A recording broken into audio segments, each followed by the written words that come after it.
Thì mình đang ở chỗ tiệm bánh xèo A Mập, một trong những tiệm bánh xèo rất là nổi tiếng ở Bạc Liêu. Và nó nằm gần cái chỗ mà điện gió lúc nãy mình vừa mới đi xem hoàng hôn á. Bây giờ thì khá là đói bụng và đang chờ cái bánh xèo mình ra. Bánh xèo ở đây thì giá sẽ khoảng tầm 50.000 đồng một cái bánh xèo thập cẩm. Giá thì thật nhìn thì có thể là hơi mắc, nhưng mà cái bánh xèo rất là to và chất lượng. Một cái 50.000 như vậy thì có thể đủ cho 2 người ăn. Nếu mà bạn nào đi 3 người thì có thể kêu 2 cái. Giờ mình đang chờ bánh xèo của mình đang được làm trong kia. Thì ở đây mình đang nhìn thấy có đậu xanh nè, có thịt luộc nè, thịt heo nè, có tôm,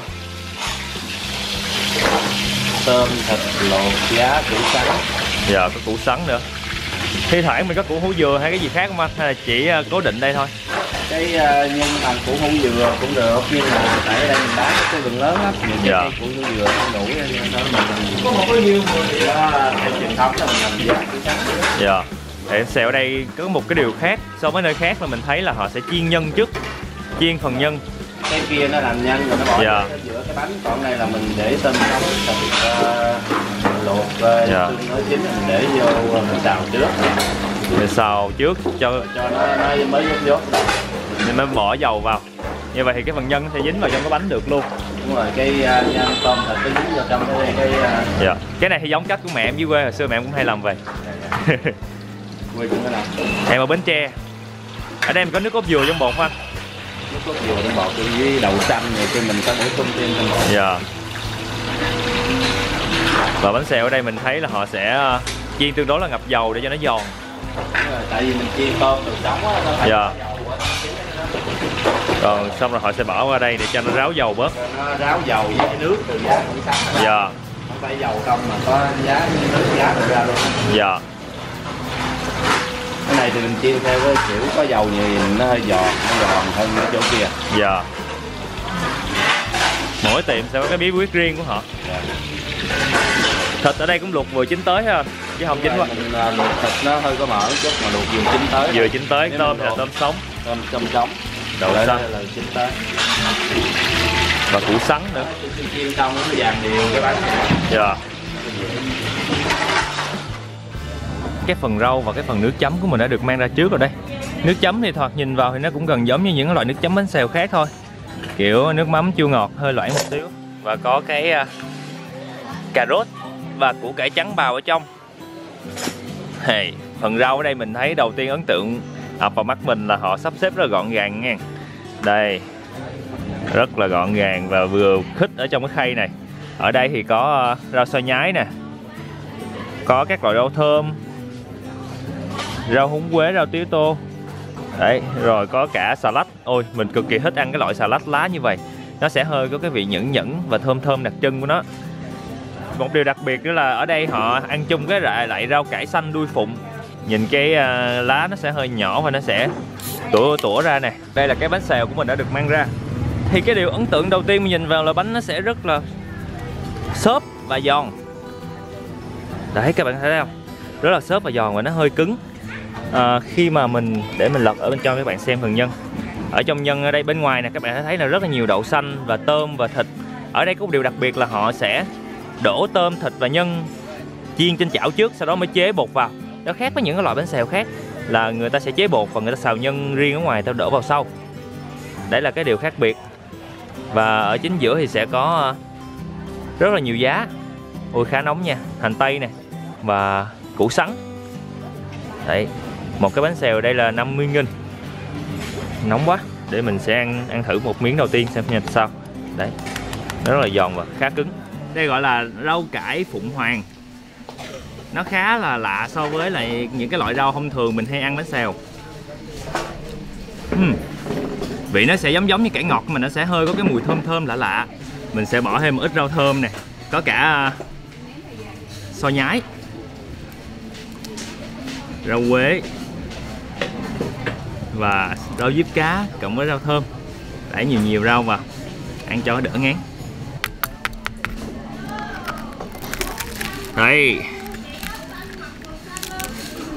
Đây, mình lật ở trong cho các bạn xem nè. Ở trong sẽ có thịt, tôm và đậu xanh. Ở phía trong này nữa thì còn có cả nhân, củ sắn và giá nữa. Đấy, mình sẽ lấy một phần này đã. Phần này có cả tôm cả thịt luôn nè. Lấy con miếng này để lên trên, gấp lại và bỏ thêm một ít giá trong này vào nữa, cẩn thận không rớt mất. Lấy miếng giá và thịt bỏ vào. Mình thích ăn củ sắn mình sẽ lấy thêm nhiều củ sắn. Rồi, xong rồi chỉ việc cuốn lại thôi.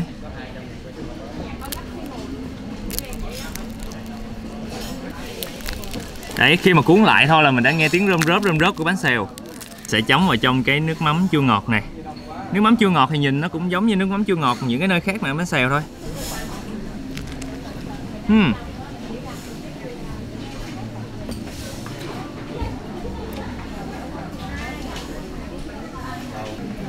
Cái điều đầu tiên khi mà mình cắn cái miếng bánh xèo này vào á là nó rất là giòn. Và cái bột nó sẽ hơi dày hơn so với những cái bánh xèo bình thường khác. Mình sẽ cảm giác nó gần giống như là bột của bánh cống rồi đó. Nó sẽ cứng cứng và hơi xốp nhẹ và giòn giòn. Và kể cả cái phần thịt và cái phần tôm được áp chảo, được chiên trong dầu, nó cũng làm cho mình cái mùi vị liên tưởng tới cái món bánh cống của người Khmer nữa. Trong cái bánh thì còn có cả đậu xanh nữa. Và cái đậu xanh nó sẽ có cái vị bùi bùi. Cộng với củ sắn, mình rất là thích ăn củ sắn nha. Cái củ sắn này làm cho mình nhớ là bánh xèo hồi dưới quê mẹ mình hay đổ. Mẹ mình dưới quê đổ cũng hay làm cái kiểu mà bỏ thịt và tép vào trong chảo chiên trước xong rồi đổ lên. Cái này là một trong những cái mà có thể làm cho cái bánh xèo nó bị xấu đi. Cái vỏ nó không đẹp nhưng mà nó lại là một điểm làm cho cái gia vị của cái nhân nó lại tăng lên rất là nhiều. Làm cho cái thịt đó có cái mùi xém xém rất là thơm. Do lúc nãy mình cuốn hơi nhiều cái loại cải mà đuôi phụng hoàng nè, với lại cái phần cải ngọt nữa, thành ra nó sẽ hơi bị đắng là do mình cuốn quá nhiều cải. Cho nên bạn nào có ăn thì mình nghĩ là nên cân đối với hai cái này. Mình đã cuốn cải ngọt rồi, mình có thể cuốn ít cái cải đuôi phụng hoàng lại xíu. Trong phần bột bánh thì mình nghe có cái vị nước cốt dừa trong đó nữa, và có mùi bột nghệ thoang thoảng.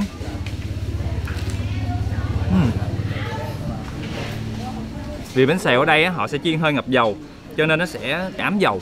Vậy nên bạn nào mà muốn đỡ ngán thì nhớ cuốn nhiều nhiều rau ở đây. Tại vì mình thấy chủ quán cho một cái khay rau rất là lớn cho một cái bánh 50.000, nhưng mà cái khay rau này rất là bự, dành rau xả láng luôn.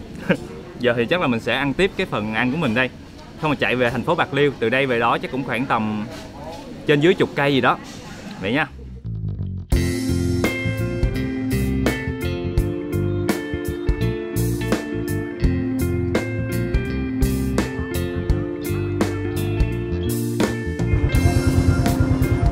Đây là biểu tượng 3 dân tộc của tỉnh Bạc Liêu, bao gồm cả người Kinh, người Hoa và người Khmer.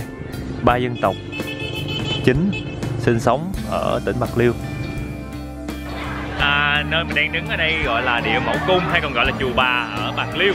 Thì lúc nãy thì mọi người trong đoàn vừa mới kiểu như là làm lễ để mà cúng bà, vía bà, xong rồi sẽ bắt đầu biểu diễn ở phía trước này.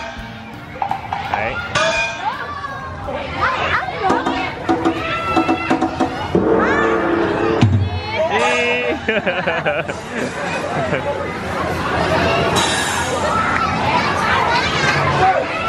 Mọi người đang kéo trống kéo đồ ra đây, có cả múa lân nữa.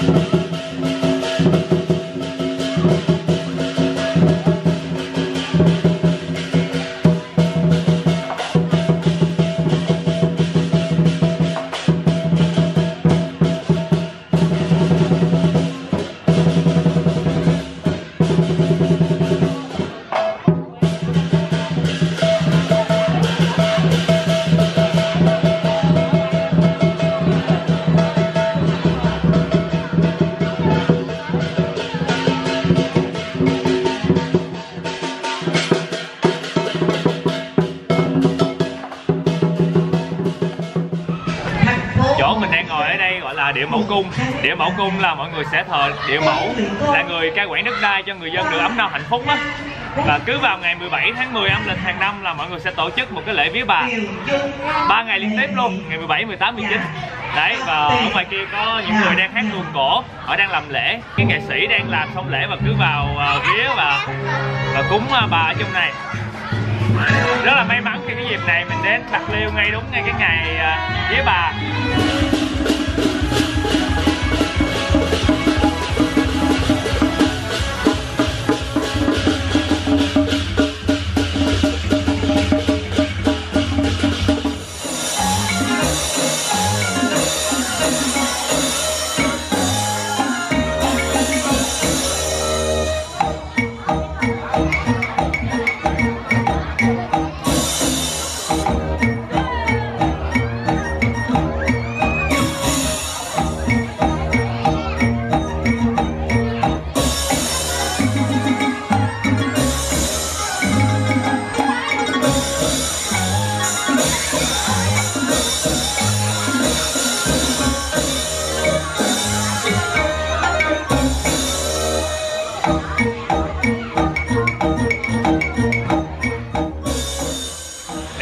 xem đó là cái chương trình để mà phục vụ cho cái lễ vía bà sắp tới nè.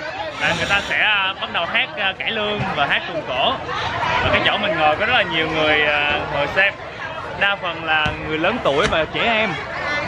Đấy. Và họ đang thay y phục trong đó. Lát nữa sẽ hát tiếp. Ta với mây sẽ đặt lại. Nếu giá này của ta sẽ hát ở trời. Trong giữa đất trời ta chơi đàn biết tự sạch đốt. Rồi đây ta đồng tài giao tranh chiến trường sắc hồn. Đã thế thì khá chữ dẻo kéo đâu sai mỗi một sai.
Chắc là mình sẽ đi kiếm cái gì đó để ăn khuya, khá là đói bụng, ăn tối chứ.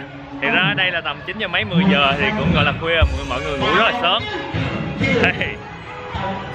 Ù hết cho tay rồi, ở đó họ bật loa rất là lớn. Tối nay thì mình ăn cà ri vịt. Cà ri vịt là một trong những món rất là phổ biến ở Bạc Liêu. Ở đây là cô chủ quán. Thiệt ra thì mình chỉ ăn với bún thôi hả cô? Còn mình ăn với những cái sợi hay là những bánh mì gì không? Dạ. Bún hủ tiếu.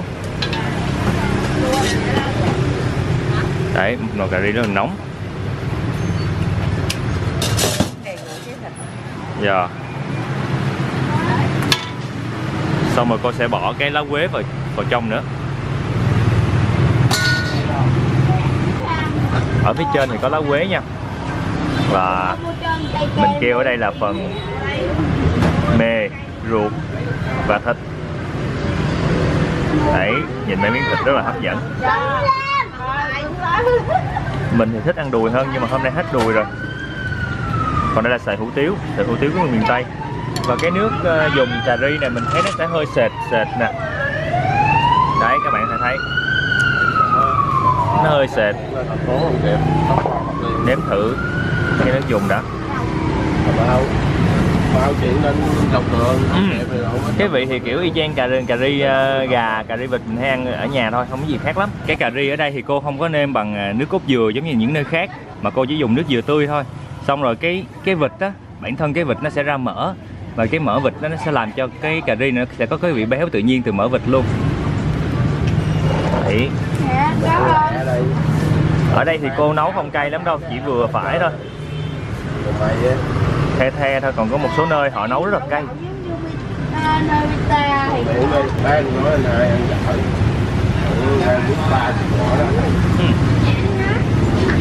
Cái nước dùng thì sẽ sệt béo nè, thơm mùi cà ri và nó có vị hơi ngọt một xíu, kết hợp với là cái sợi hủ tiếu, rồi có cái mùi thơm lá quế nữa.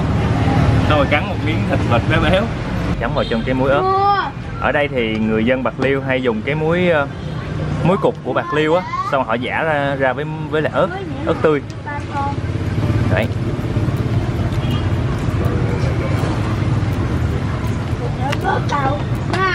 Nghe cái này chưa? Vịt thì được hầm rất là mềm. Đây mình thấy có một cái lá này gọi là lá chiên để mà của những người Đạo Hồi, những người Chăm hay là những người Ấn Độ họ hay dùng để mà nấu cà ri từ cái lá này. Lá này nó sẽ rất là thơm, mùi giống như là mùi quýt, la giữa quýt và chanh, và có rất là nhiều tinh dầu trong đây. Mề gà là một trong những cái mà mình rất là thích khi mà mình ăn gà hay ăn vịt. Thường dưới quê thấy là nhớ mấy bà mấy mẹ còn hay tỉa hoa cho cái mề gà nữa, nhìn rất là hay. Để mình kiếm có một miếng ruột nữa. Đây. Hey. Họ sẽ thắt bính lại giống như thắt tóc vậy đó, để cái miếng ruột nó sẽ dày lên, khi ăn nó sẽ giòn và nó có thêm cái độ đàn hồi hơn là so với để nguyên cái miếng ruột rời.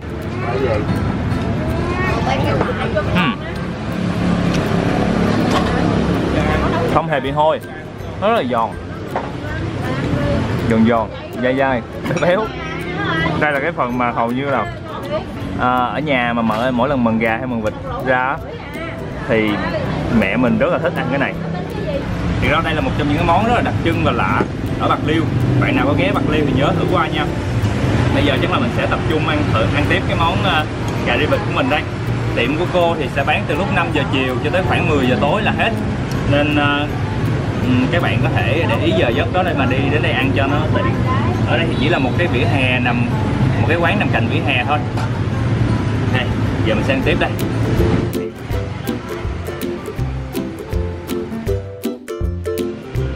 Bây giờ mình đang ngồi ở ngã tư đường Lê Duẩn và đường Cách Mạng và mình đang chờ cái dĩa bánh củ cải của mình được mang ra.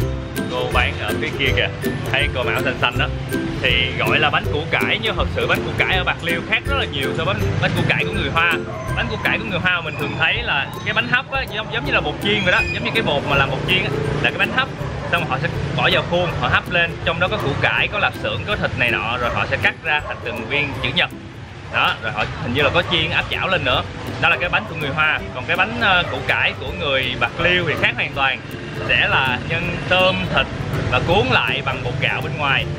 Và cái hình dáng nó sẽ gần giống như cái bánh há cảo khổng lồ rồi đó. Và cái lớp vỏ rất là mỏng, có thể nhìn thấy được cả tôm ở bên trong.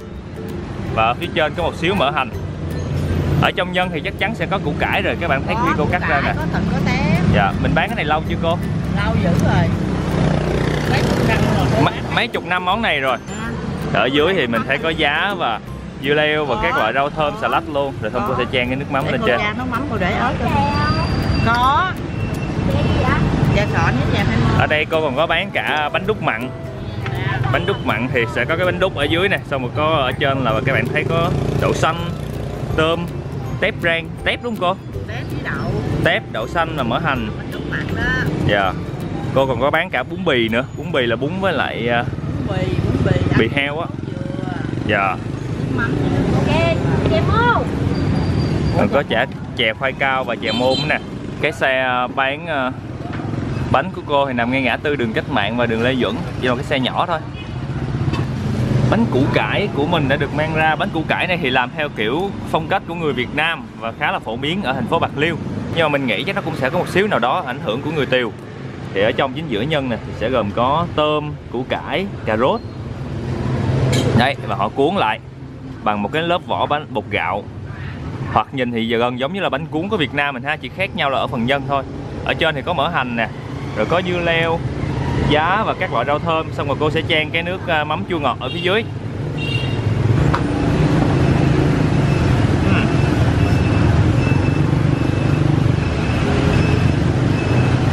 Cái vỏ bánh rất là mềm và nó khá trơn, mềm dai và khá trơn.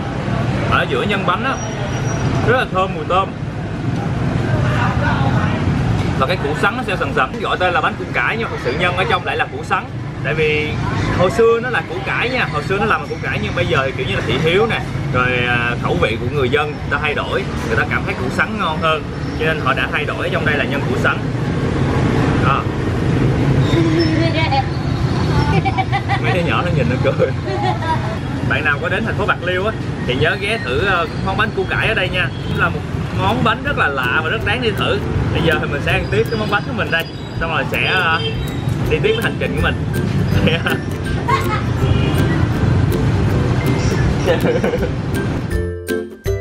Chào tạm biệt mọi người, mình là Khoai. Nhớ bấm đăng ký để xem thêm nhiều clip về du lịch và ăn uống của mình mỗi tuần nha.